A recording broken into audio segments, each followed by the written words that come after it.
So as part of your homework on validity this week, I'd like you to also complete this table. You can find this in your 2.1 section, multi-store model of memory research. We've looked at a number of different studies.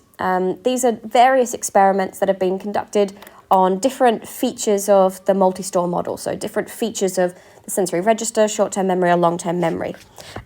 Because we completed them all together close together in time, there might be interference, and so it's quite easy for some of these studies to get mixed up. So this is a summary table that's going to be a really good revision resource for you because it's going to have all of the key headline details about all of those studies. So in here you've got research on Sperling, Jacobs, Peterson and Peterson, Barrick and Baddeley. So these are the studies. You could get asked about these. You could get asked, for example, to outline one study that looked at the duration of capacity, in this case, of short-term memory, or the duration of short-term memory. So it's important that you're able to outline those studies. So that's what I'd like you to do. Outline the aim, the procedure, the findings, and any conclusions from that research. In your own words, in bullet points. That doesn't need to be too detailed, just the key features there. This is what I want to focus on now. Now that you've learned all about validity, and now that you can confidently use terms like internal validity, standardization, population validity, etc., now I'd like you to apply that knowledge to these studies. It's unlikely that you would need to do this in an exam, but what is very likely is that you'd get a brand new study, that you'd be given details like this, and you have to come up with these on the spot. And so this is going to be really, really good practice.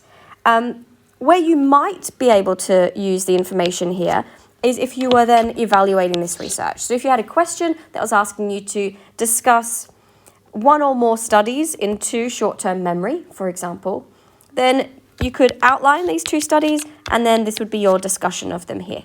So this you're going to be using in lots of different ways, but fundamentally it's just very, very good practice for applying your research methods knowledge, in this case, validity.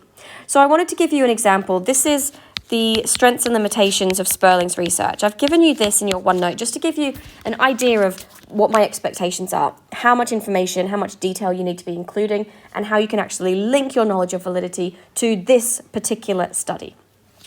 So there's lots of things that we could say about Sperling's research. Here I've chosen to talk about really just three aspects of validity here. I've chosen to talk about internal validity, because I think that's the main strength of Sperling's research, mundane realism, and population validity. So I haven't spoken about every single aspect of validity here, but what I've done is consider all of the validity, so all the different types of external validity, and I've picked the ones that I think for this study are going to be the most relevant and I'm going to have the most to talk about.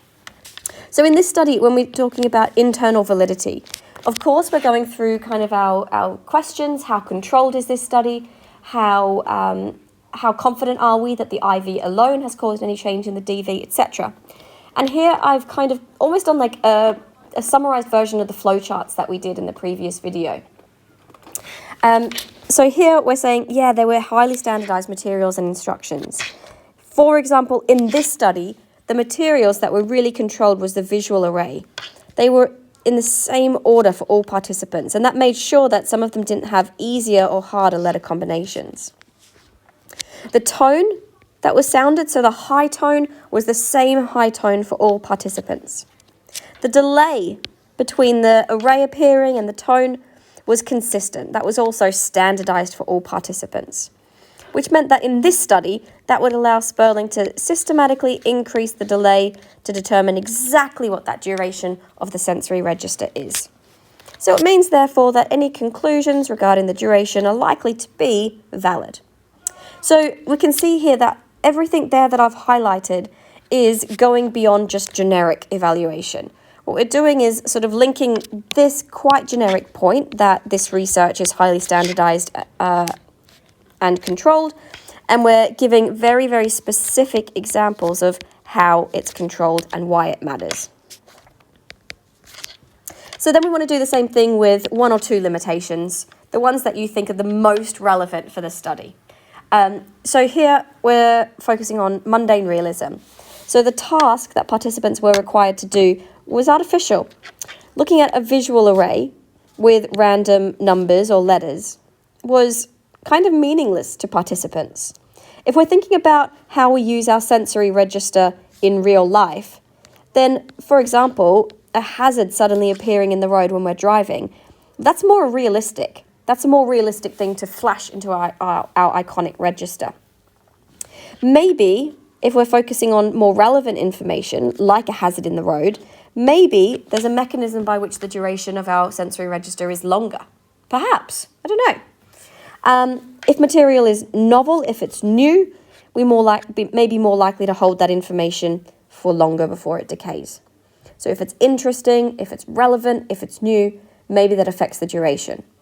But because Sperling only studied random letters and numbers in a visual array, these findings may tell us very little about the duration of the sensory register when completing other tasks like that hazard perception task. So again, everything there that we've underlined, that is what goes beyond just generic evaluation. We're saying precisely what the artificial task was and why it was artificial, what might be different if we use different material that was more relevant, etc. And then we're going to focus on population validity, small sample that had only 5 participants. In that case, small variations in the duration may distort the data. So we're talking specifically here about this study. Because it was measured in milliseconds in this study, the effect is likely to be even more extreme. We're talking really, really small numbers here.